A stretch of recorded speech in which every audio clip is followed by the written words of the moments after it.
નમસ્કાર દર્શક મિત્રો, હું છું આશ્લેષા પટેલ અને આપ જોઈ રહ્યા છો અરવલ્લી ન્યૂઝ।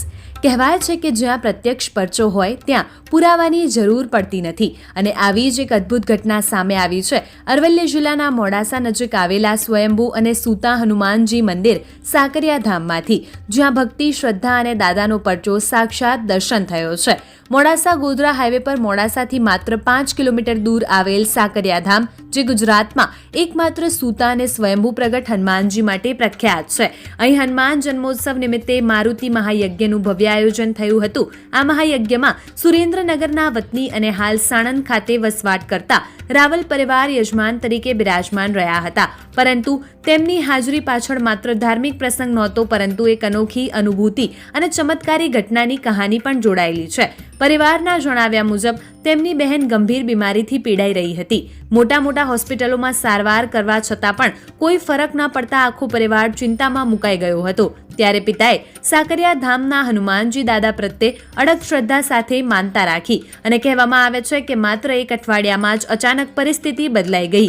બહેન સંપૂર્ણ સ્વસ્થ બની ગઈ અને ગંભીર બીમારી જાણે ગાયબ થઈ ગઈ। આ ઘટનાને લઈને પરિવાર ભાવ વિભોર બની ગયો છે। તેઓ માનતા છે કે ભીડભંજન દેવ સાકરિયાવાળા હનુમાનજી દાદાએ તેમના પર આવેલી આફત દૂર કરી અને સાક્ષાત દર્શન આપ્યા હોય તેવી અનુભૂતિ કરાવી।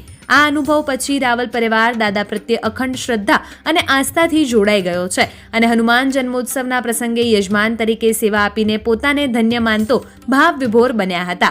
વૈભવ રાઠોડ, અરવલ્લી ન્યૂઝ, મોડાસા। મારું નામ હિરેન રાવલ છે।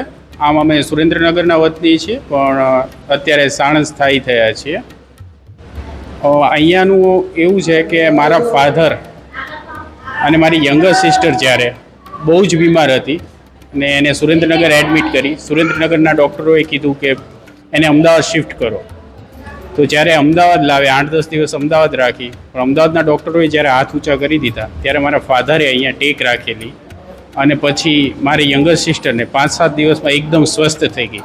ત્યારથી અમને અહીંયાની એક એવી શ્રદ્ધા બેસી ગઈ છે કે દાદાના દરેક પ્રસંગોમાં હાજરી આપીએ છીએ અને એમનામાં અમને અતૂટ શ્રદ્ધા છે।